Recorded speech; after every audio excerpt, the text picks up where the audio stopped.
Hi, and welcome to Guitar Works. Today we're going to talk about intentional sounding blues licks. That piece I just played, I call it Stolen Blues because it's a mashup of various licks, some of which I lifted directly from players that I admire. So today I'm going to go over several of those licks, or reusable lines, and I chose these particular licks because I think they sound deliberate and strongly imply the changes that are happening under them.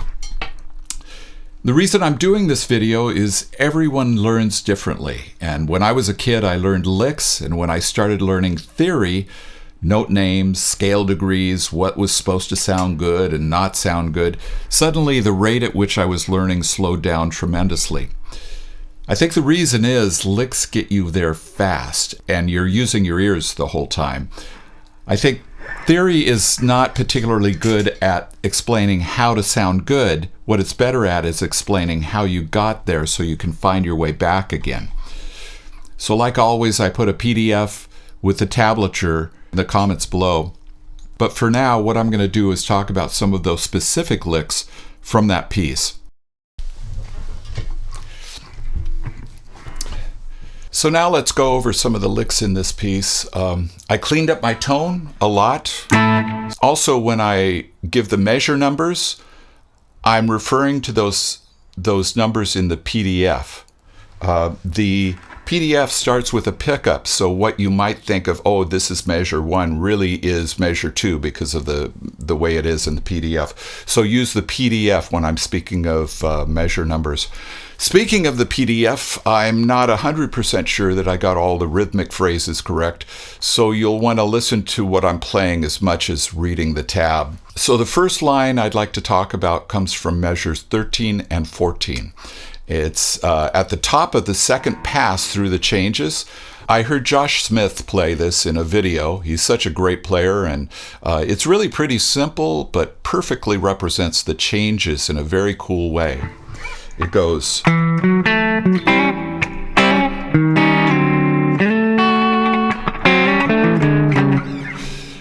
And it starts with,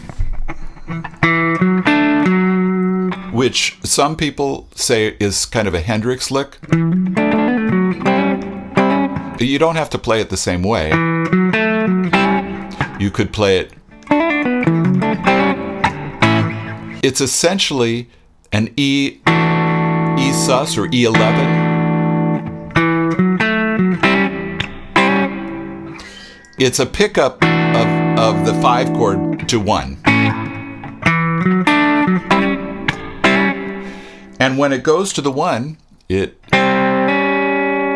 plays a minor third and then the major third.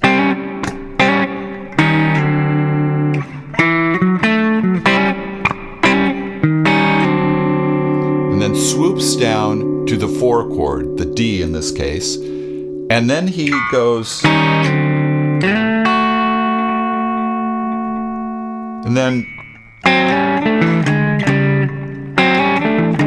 swooping up to the augmented fourth, the tritone. That is the same tritone as that, only flip-flop. You'll want to see the video I did on the tritone trick, and I'll post that, but that implies a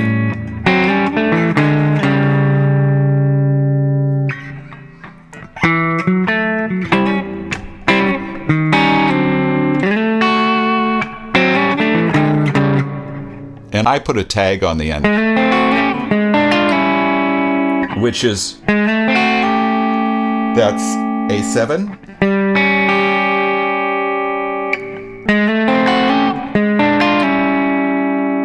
And it's A7 again.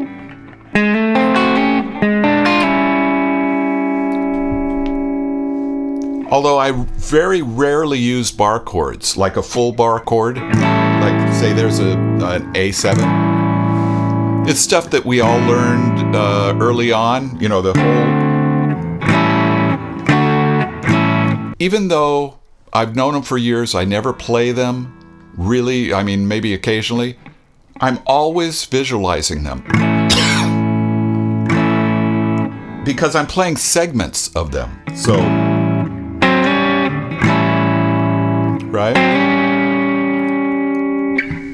The second lick I heard Matt Schofield do. It's in measure 26, but it starts on the last eighth note of measure 25. It's another lick that pretty simply but beautifully defines the chord. It goes like this.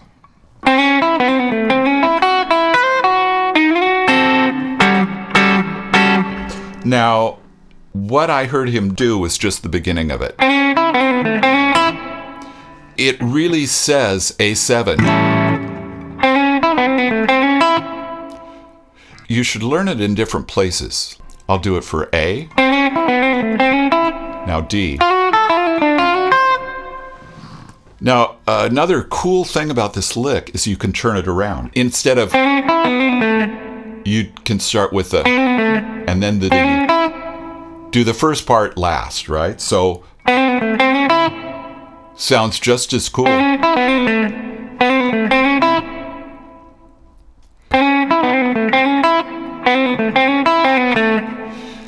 So that was lick 2.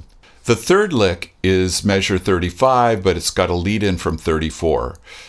This is more of an idea than a lick. I heard Guthrie Trapp do this, and it's the whole idea is swooping down a half step to I'll play it. It was an E. I swooped down a half step to the fourth and the second degrees.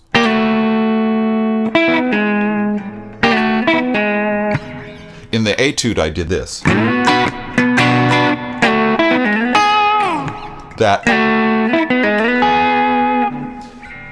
The whole idea of swooping down is a cool sound. It has an unsettled sound, almost like it's a sus chord wanting to resolve. When I first heard this, it was used so beautifully, and I had to figure out what was going on. There's something else I lifted directly from Josh Smith, but it's not so much a lick as it is a rhythmic pattern. It's on measures 38 and 39. It stems from this idea.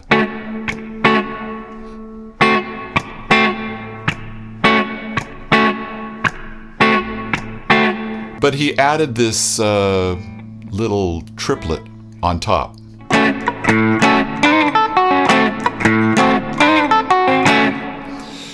It's a very cool line. Anyway, as a bonus, I'll include a lick that I can't really give you the source of. It's just a line that I have a tendency to use in one form or another. It's from measures 11, 12, and 13. It's going from the 1 chord to the 5 chord.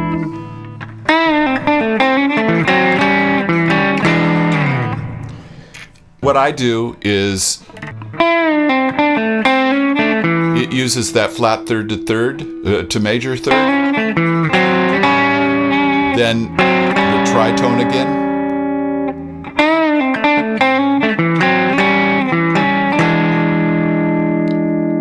and then going up implies the 5 chord.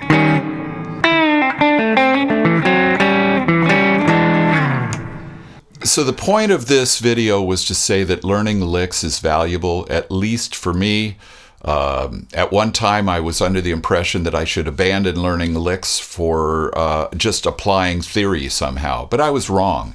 Practicing scales just made my solos sound more scale-like.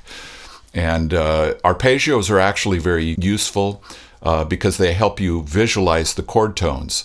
But for me, learning licks is the most important. You won't always play the licks the same way based on the tempo or the placement in the song.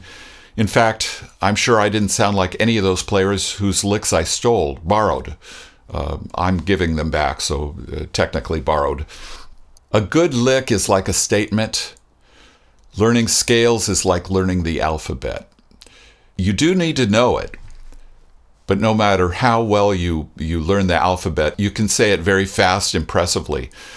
But until you construct a statement, it really doesn't make much sense. Also, make sure to watch that video on the tritone trick for blues. It applies to a whole lot of what I played. I hope you got something from this. Please like and subscribe to my channel, and thanks so much for watching.